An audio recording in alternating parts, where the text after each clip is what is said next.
What's going on, YouTube? Welcome back to Therapist Logan Reacts. Today we got a video that we haven't really talked about. There was a little bit of a break in what I had to do when it came to my connection with Netflix. So a little bit ago, I dropped a video on the first reaction of episode 1 of the show Adolescence, where it follows a young youth named Jamie who's accused and murder, and it came to fruition. Again, spoilers alert before you get into this. So if you haven't watched it, go watch that before you watch this. But these are some just takeaways of what I saw, what I thought was really important, what I felt was really nice that the videographers did, as well as, again, just the therapeutic components that really stood out to me. So we're going to jump right into it. I just have notes on episode 2. This is the second episode. There's only 4 episodes in total. They're about an hour long.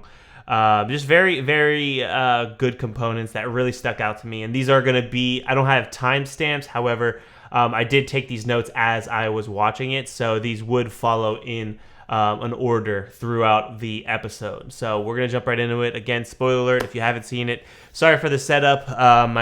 My main camera that I use for YouTube's dead, so I'm using my my one big professional camera, so I have to kind of angle it a little different. So episode 2, there was just a really, really good one. It's just a great series overall, and I really enjoy that. I really enjoy the complexities that kind of fall within it, and it's just so intriguing how they kind of view things. And I only noticed something in the second one that I didn't see in the first one, and that kind of starts with the what was the episode name? All right, second episode is School is Hell. So this is the second episode of Adolescence. So the continuum of movement was huge, and I didn't realize that in the first episode.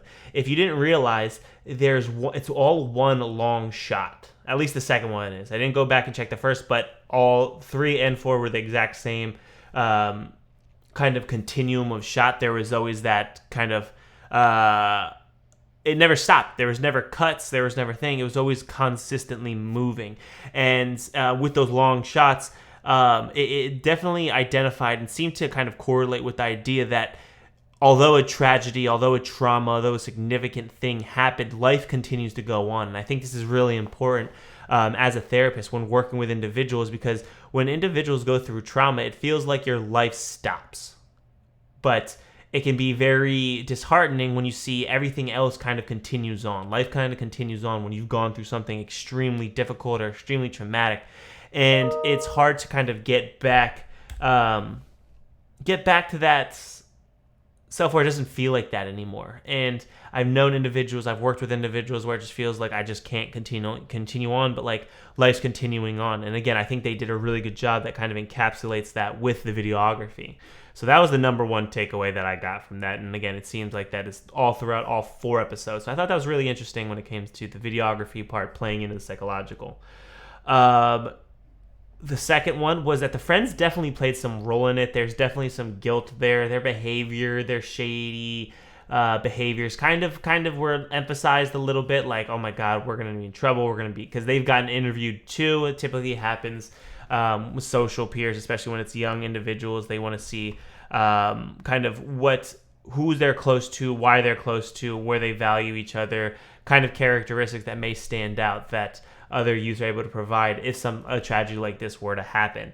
Apparently one's family is trying to remind them to protect themselves, and the others did not react. So it's just save myself kind of component. So again, that happens when it's scary, but again, it's like, what are you really protecting? Are you protecting someone that might have done something wrong? Again, like that's something you definitely have to be aware of, and again, as therapists, we're protected under the confidentiality law and our ethics. So if something were have happened and they shared that, unless court ordered by a judge, you can't really share that. Again, there's some discretion, but again, it's ultimately if someone's going to hurt someone or them others and they plan to, if it already happened, if it's a crime has already happened and they're sharing that in therapy, confidentiality limits that, and again, it's only to therapists are only share that if they are being kind of mandated by the court of law,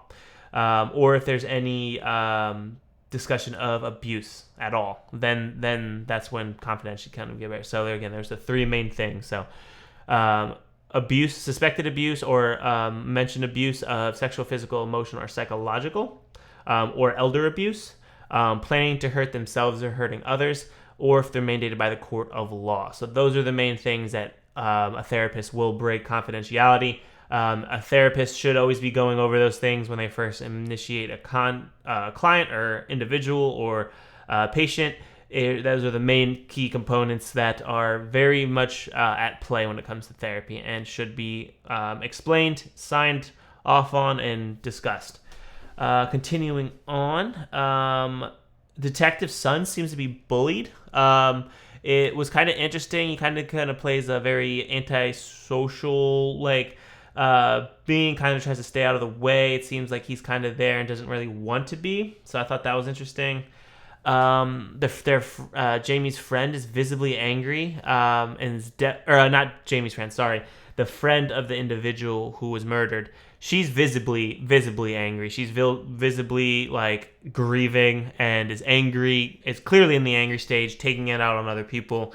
The friend is important and is angry that the detective's questioning if they're trying to blame the victim. And when the individual, it didn't seem to me that they were trying to blame the victim. I think they were trying to gain more insight. But with having gone through such a traumatic thing in the grieving process with all that anger, I'm sure it probably did perceive like they were attacking the reliability of the individual that was the victim, essentially. So, again, a lot of different psychological components at play, and the detective seemed to do a good job, but it seemed like he also was just very stuck a lot of the time as well. Tried being the stoic individual, but it was almost emotionally stunted. It seemed like. Because they just didn't know what to do next. It was cool that he eventually kind of contacted his son, who was also bullied, but going from there. But the heightened students during the fire alarm, is it terrorism? School seems to be an increased behavior, maybe schools that work with individuals with heightened behavior, maybe conduct disorder. These individuals may have had behavioral problems, and this school seems to be smaller class sizes. It seemed very kind of on the fly, maybe a quick turnaround. The teacher didn't really know what he was kind of doing, so there was kind of some stuff there that was really important. School teachers don't seem to really have much control over the youth, so that's again another factor that plays into it. Many individuals seemed likely to protect themselves, students and teachers. Teachers really just didn't have much to say. It just everybody was in a survival mode, and again, if there's just that constant survival mode, there's really not going to be much to kind of get out of. Kid evacuated when the cop began discussing the knife. So the knife was the key thing that they needed in order to kind of convict Jamie, and that's what they were looking for. And they believed that the other youth, the friend, was one that had it. So the friend of the individual said. That died, she said that she feels alone, and that's huge because that was the only person that really understood her. So that grieving process is going to be even more difficult, especially if there was that social connection where her identity was recognized, because after all, we are social beings, we're all social animals, and we want to be connected. So if we're recognized for our identity and who we are, and if that person gets brutally taken away, that grieving process is going to be extremely difficult. That individual is going to need a lot of loss and grief work when it comes to therapy. Definitely to help them get that out of that anger component. Detective Sun seems worried and anxious due to the body movements and eye contact. He's kind of looking around, kind of in that survival mode. If you notice that, he's kind of scanning constantly. He's kind of fidgeting, ready to kind of be on the fly, have his quick muscles ready to go.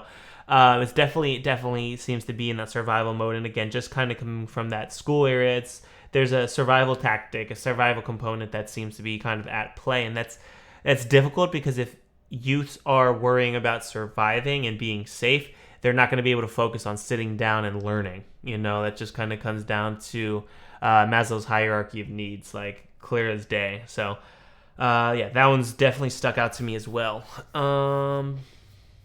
Talked about manosphere aspect, kind of some toxic masculinity. They talked about the 80-20, that 80% of women are attracted to 20% of men. That he was called an incel version forever, And with egos and behavioral problems, this is... there's a very infantile version of what it is to be a man, and sometimes individuals who have these behavioral problems, they come from familial trauma. They come from a place of trauma where they didn't really have positive role models in the household to really understand different gender roles or parental roles or just social roles in general. And you see that big movement, and they actually dropped a really big name, and I'm drawing a complete blank. The Tate guy, and talks about that kind of again looking down on women and the toxic masculinity and the incels, like the involuntary celibate. I'm not going to say too much about that. I don't agree with anything that really kind of comes out about that. I think that just continually further perpetuates kind of like this just misogynistic values, just things that don't really benefit males or women. Like, you know what I mean? Like, it just doesn't benefit anybody to have this idea that we have to blame somebody. So I just don't agree with that. That's not my personal. I think, again, everyone should be focused on working on themselves as well as to be good people. There are bad people out there, but again, I don't think one experience with an individual can fully encapsulate or be generalized to the mass of it. So 80% of women to 20% or 80% of women, that's just, again, that percentage can definitely make individuals feel like they're not worth something, and again, it can further promote that toxic masculinity. That's all I'm kind of going to get at. The detective's son set a really good boundary, which I was surprised about because of his level of anxiousness and his bodily movements. I wouldn't be surprised. And it doesn't seem like he has a really good relationship with his father. So the fact that he said he doesn't like being called son by the detective because the detective calls everybody son, that's kind of big because he's like, don't do that. Like, again, that made me realize that father may not be present and see his son and call him his son, similar how he calls other people, just because he doesn't really have that individual relationship with him separate, and it's kind of just seen as just like, oh, you're just another kid. I'm kind of seeing that. So that's what made me think that. There was I think it was the DS named Mish. She was the woman who helped the detective. I think she was also detective. I don't know what the S stands for. But she was the partner in crime. And she said all kids need is one thing that makes them feel okay with themselves. Oh my goodness. If that wasn't clear as day, if that wasn't super, super spot on, kids struggle so much with identity, so much with role confusion, so much with different things. And if you want to explore some of that, just look up Erikson's psychosocial stages of development, and you'll see the different things that everyone, at least Erikson, believed have gone through and had to work through, and just making them feel okay with themselves, like we constantly, like many times, especially during that age, we're taught to like not like ourselves. We're constantly taught to compare. We're constantly taught to be our worst critic, and that follows us through our life. And it's really difficult to see individuals do that. And it's really difficult to see individuals not be able to work through that because they've become so solidified in how they think and how they process some of those things. So it's just really important that I love that quote. And again, it's just like there was like a little bit hope during this kind of for that thing. It's just really, it sucks because a lot of kids don't typically find that. I had kid running away, it was his knife, thought he wanted to scare him, or scare her, I think. So he thought Jamie was just going to scare her, but he ended up using it again, so he was like, I can't believe that happened.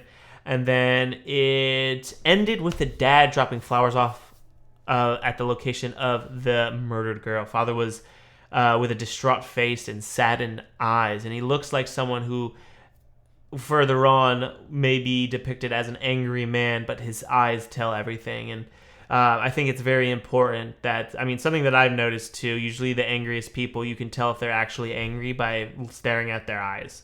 Because their whole face can tell you they're angry, snarled nose, teeth growing thing, but it's always in the eyes of it tells you if it's based on anger and a different emotion, or if it's sad. If they have sad eyes, they're feeling angry instead of wanting to feel sad. Anger is I heard a quote, I forget who said it, but anger is just a bodyguard for sadness, a mean bodyguard.